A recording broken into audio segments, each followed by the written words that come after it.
मूसा अलैहिस्सालाम আল্লাহর কাছে দোয়া করেন, আল্লাহ জান্নাতের ভিতরে কি আমি একা যাব না আমার কোনো সাথী সঙ্গী থাকবে? আমি কি একাই যাব না আমার কোনো সাথী সঙ্গী থাকবে? আল্লাহ রাব্বুল আলামিন জানায় দিলেন, তোমার একজন সাথী থাকবে। কে আমার সাথী? এই দুনিয়াতে আমি তারে দেখে যেতে চাই, তার নাম ঠিকানা আমার জানায় দিন। আল্লাহ পাক তার নাম ঠিকানা জানায় দিলেন। मूसा अलैहिस्सालाम ঠিকানা অনুযায়ী রওনা দিলেন। দামেস্কের একটা বাজারে গিয়ে তার সাক্ষাৎ পেলেন। ওই লোকটার কাছে গিয়ে পরিচয় দিলেন, আমি একজন মুসাফির। ওনার পরিচয় তো দুইটা, উনি নবীও, মুসা নবীও এবং মুসাফিরও। দূর থেকে যেহেতু আসছেন, ওনার নামটা আর প্রকাশ করেন নাই, শুধু মুসাফির এই পরিচয়টা দিয়েছেন। ওনার উদ্দেশ্য হলো, আমি দেখতে চাই কোন আমলের বদৌলতে কিয়ামতের দিন আমার সাথে সে জান্নাতে যাবে। আল্লাহর নবীর সাথে জান্নাতে যাওয়া কি সাধারণ কথা না, অনেক বড় কাজ, বিরাট বড় এক দৌলত। আল্লাহর নবীর সাথে উনি জান্নাতে যাবেন। मूसा আলাইহিস সালাম চুপ করে তার পাশে আছেন। ওই লোকটাই বলেন, আপনি তো মুসাফির, আমার বাড়ির মেহমান হয়ে যান। যে আমিও তো চাই আপনার বাড়ির মেহমান হতে, আমারে কি মেহমান বানায় রাখবেন? কারণ মেহমান বানানোর ফজিলত, মেহমানকে সেবা করার ফজিলত সবার জানা না থাকলেও জান্নাতি বান্দার জানা আছে না নাই?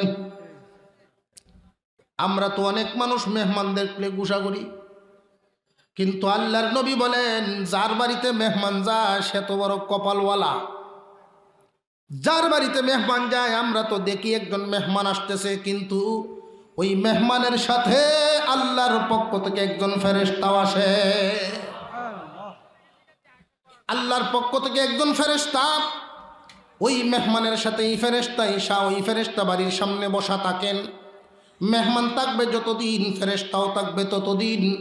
ফেরেশতার কাজ হলো ওই বাড়িওয়ালার জন্য আল্লাহর কাছে দোয়া করা। আমরা তো আজকে মেহমানদারির কদর নাই। বরং যদি মেহমান আসতে চায় তাহলে স্বামী স্ত্রী দুইজনে ঝগড়া লেগে যাবে, তাতে মেহমান যায় না। বাইক নাই যদি ফোন দেয়, মামা আমি আসতে চাই, কয় না আইস না, তোর মামি শরীর ভালো না। মেহমান আসলে কি যে দাম, মেহমানের যে কি দাম, মেহমান আসলে কি যে লাভ, এটা আমরা অনেকেই জানি না। কিন্তু মুসা নবীর সাথে জান্নাতে জানে ওলা এই জান্নাতি বান্দার জানা আছে না নাই? উনি জান্নাতি বান্দা এমনিই না, উনার মধ্যে কিছু গুণ আছে, এই জন্যই তো আল্লাহ পাক তারে জান্নাত দিবেন বলে মুসা নবীকে জানায় দিয়েছেন। মুসাফিরের খেদমত করবেন। मूसा আলাইহিস সালাম তার সাথে রওনা দিলেন। ওই মুসাফির मूसा আলাইহিস সালামকে ওই বাড়িওয়ালা নিয়ে যখন তার বাড়ির সামনে গেলেন, मूसा আলাইহিস সালাম পিছনে পিছনে যান। ওই বাড়িওয়ালার সামনে সামনে গিয়া বাড়িতে ঢুকলেন। দুইকাই সর্বপ্রথম বাজারের ব্যাগটা বিবির হাতে উঠায় দিলেন। নাও গরম পানি করা আছে? জি গরম পানি করা আছে। উনি পাশের একটা ছোট্ট রুমের ভিতরে ঢুকলেন। ছোট্ট রুমের ভিতরে দুইকাই একজন জীর্ণশীর্ণ, একজন বয়সের ভারে এক মহিলা, একদম কঙ্কালের মতো ছোট্ট হয়ে গেছে। এই বাড়িওয়ালার মা অনেক দিন যাবত অসুস্থ। ওই অসুস্থ মানুষটারে পেশাব পায়খানা করে নিজের হাতে পরিষ্কার করলেন, বিছানাটা সাফ করে দিলেন। এই মহিলা গরম পানি দিয়া গোসল করে নতুন কাপড় পরে যখন বসাইছেন, এতক্ষণে রান্না বান্না হয়ে গেছে। বিবিরে রান্না হয়েছে? জি হয়ে গেছে, দাও খানা দাও। ছোট বাচ্চার মুখে উঠায় যে এইভাবে মানুষে খানা খাওয়ায়, এইভাবেই মারে খানা খাওয়াইলেন। খানা খাই এই মহিলায় ডাক দেয়, বাবা আমার পশ্চিম দিকে ফিরাইয়া দাও, কেবলামুখী করিয়া দাও। কেবলামুখী করার পরে হাত দুইটা উঠায় আল্লাহর কাছে দোয়া করেন, আল্লাহ আমার ছেলেকে তুমি দুইটা পুরস্কার দিবা। আমি আমার সন্তানের প্রতি খুশি হয়ে গেলাম, তুমিও তার প্রতি খুশি হয়ে যাইবা। দুইটা পুরস্কার দিবা, একটা দিবা দুনিয়াতে আর একটা দিবা আখেরাতে। দুনিয়াতে যতদিন আমার সন্তান বাঁচিয়া থাকবে, কোনো দিন তুমি মানুষের মুখাপেক্ষী করিও না, এমন অভাব দিও না যে অভাব দিলে পরে মানুষের কাছে হাত পাতা লাগে। দুই নাম্বার পুরস্কারটা দিবা এই দুনিয়া থেকে যেই দিন বিদায় করে দিবা, আমার এই ছেলেকে মুসা নবীর সাথে তুমি জান্নাত দিবা। দোয়া শেষ। মুসা আলাইহিস সালাম জিজ্ঞাসা করেন, তোমার মা কতদিন যাবত অসুস্থ আর কতদিন যাবত তুমি দোয়া করো? মুসা আলাইহিস সালাম জিজ্ঞাসা করলেন, তোমার মা কতদিন যাবত অসুস্থ আর কতদিন যাবত তুমি খেদমত করতেছো? উনি দোয়া করেন কতদিন যাবত?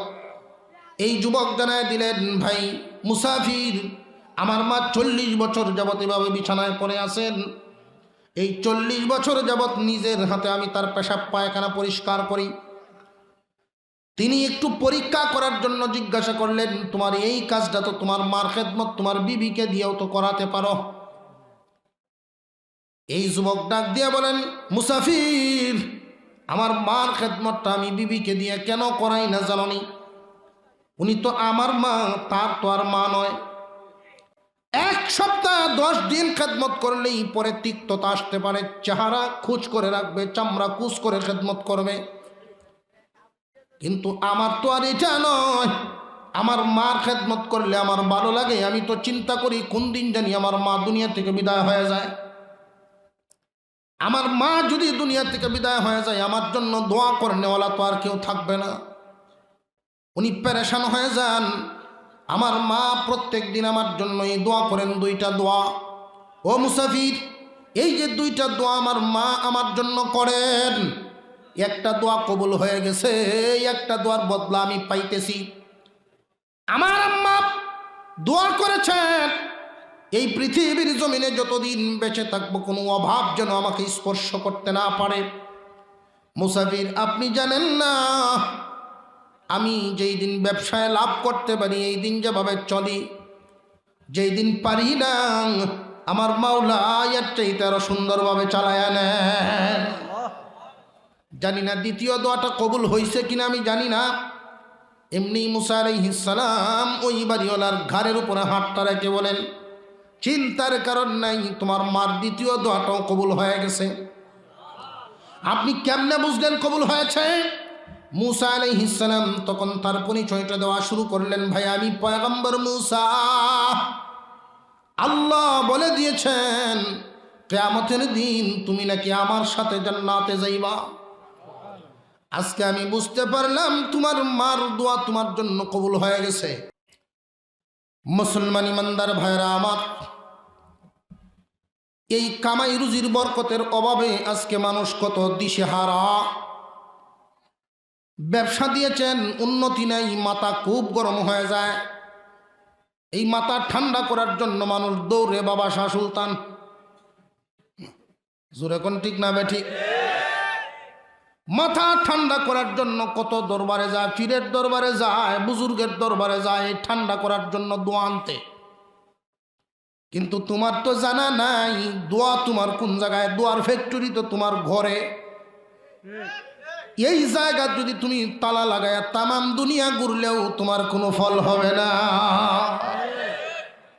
আল্লাহর আদেশ মানো। আজকাল এই পৃথিবীর জমিনে ঘুরলে লক্ষ্য করলে দেখা যায় 80% পরিবার এমন মা বাবা আছে কিন্তু তাদের কদর নাই। মানুষ আজকে উল্টা দিকে চলে। আল্লাহ আদেশ দিয়েছেন মা বাবার সাথে ইহসান করো, মা বাবার প্রতি ইহসান করো, তাদের সাথে ইহসানপূর্ণ ব্যবহার, তাদের প্রতি দয়া করো। সংসারের মধ্যে যদি 4 ভাই থাকে দেখা যায় তাদের সহায় সম্পদ বন্টন করার সময় মা বাবারেও বন্টন করে। এক ভাইরে বাবায় খাওয়ায়, এক ভাইয়া নিয়ে বাবারে খাওয়ায়, আরেক ভাইয়া নিয়ে মারে খাওয়ায়। আছে না নাই এমন নিয়ম? একজন আর একজনের সাথে দেখা সাক্ষাৎ পর্যন্ত নাই, কে কোন সময় খায় খবর নাই। অথচ তোমার মা এবং তোমার বাবা তারা দুইজনে সুন্দর করে এই পরিবারটা সাজাইছিল। তোমরা 4-5 ভাই, তোমরা যখন বড় হয়েছ এক বিছানায় তোমাদেরকে বড় করেছেন। মা এবং বাবা দুইজন 2 সাইডে দিয়ে ঘুমায়া তোমাদেরকে মাঝখানে নিয়ে রাতটা পাঠ করতো, আদরের সাথে রাখতো। তারা কিন্তু বুঝতেই পারে নাই, জীবনে কল্পনাও করে নাই তোমরা বড় হইয়া এদেরকে আলাদা করে দিবা। আজকে এই দুনিয়ার জীবনে এই দুনিয়ার জমিনে লক্ষ্য করলে কি পরিমাণ অবস্থাটা দেখা যায়, মানুষ কত বড় জালিম হয়। দয়া মায়া বলতে মানুষের অন্তরে নেই, সুস্থ চিন্তা বলতে মানুষের অন্তরে নেই। বাবা থাকে এক জায়গায়, মা থাকেন আর এক জায়গায়, একজন আর একজনের খোঁজখবর পর্যন্ত পায় না। যদি কখনো একজন আর একজনের সাথে দেখা হয়, আস্তে করে জিজ্ঞাসা করেন তুমি কি খাইছো।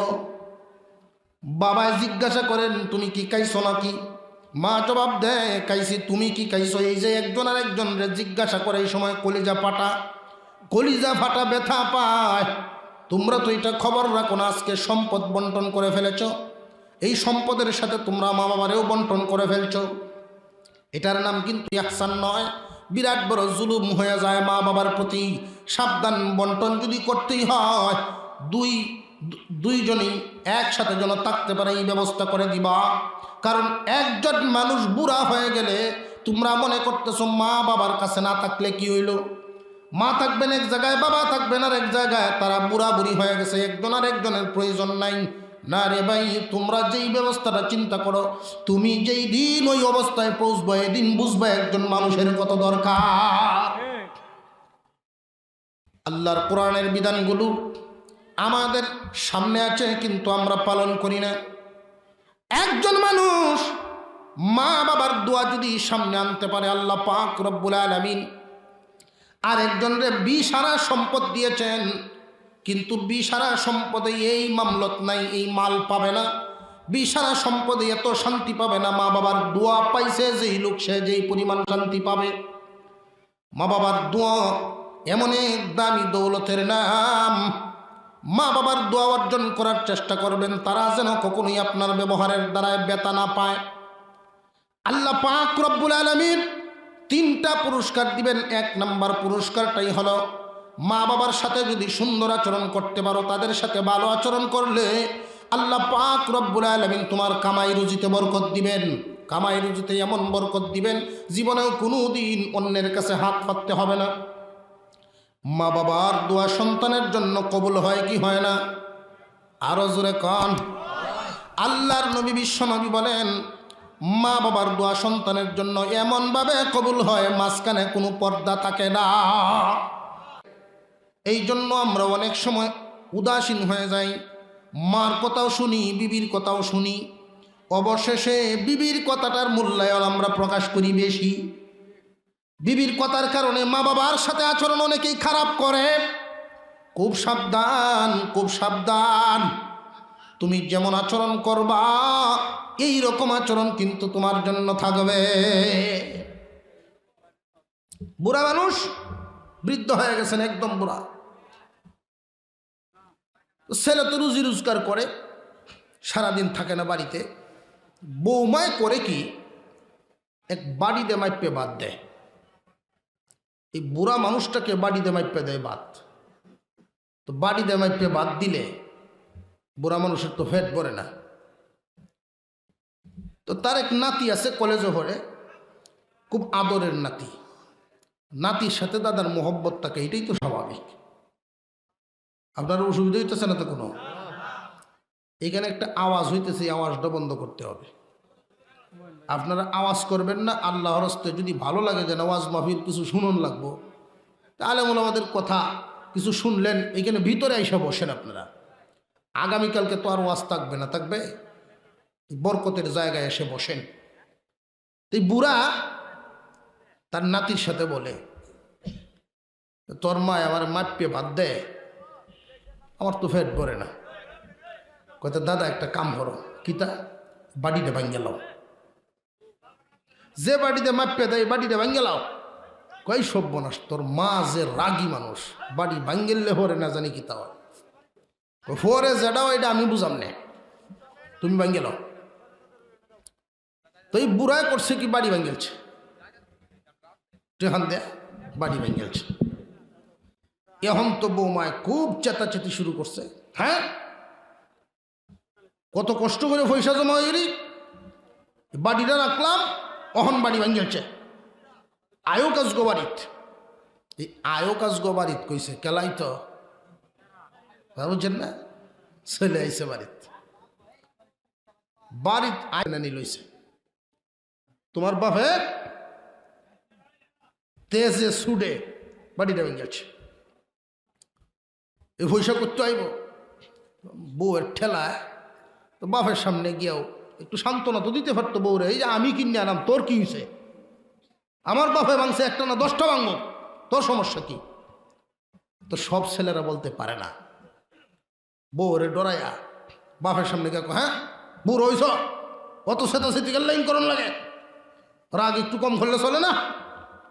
বউ খুব খুশি, বাপের গাইল ফাটছে, বউ খুব খুশি। তখন নাতি আইছে, হ্যাঁ তুমি যেটা বাংলা অহন বুড়া কইলি কি, আমার পক্ষে তখন আর কেউ নাই। আস্তে আস্তে কিরে ভাই তুই না কইসলি আমার এটা বাঙ্গেলতা, তুইও গাইল পারস? হ্যাঁ এটা কেন বাঙ্গেল্লা, আমি এখন মাপ পাইম কই? এখন দাদা কই কি এর মাপ? বাপে কই কিরে হতো এটা কি তা কস? মাপ পাইম কই মানে? ও তুমি যে এই যে মাপে দিতেছ, আমার আম্মা যে মাপে দাদারে বাদ দেয়, এই যে বাড়ি ভাঙ্গেল যে দিন তোমরা পুরাপুরি ওই মাপটা আমি পাইম কই? এখন ছেলে কয় এই শুনছস কিতা কয়, ছেলে কিতা কয় শুনছস, আর বাড়ির নাম আর লইস না, সুজা এখনো সময় আছে। যার মা বাবা দুনিয়াত আছে, অত্যন্ত অত্যন্ত সৌভাগ্য কামানোর মতো একটা দৌলত তোমার সামনে আছে, অত্যন্ত দামি দৌলত তোমার আছে।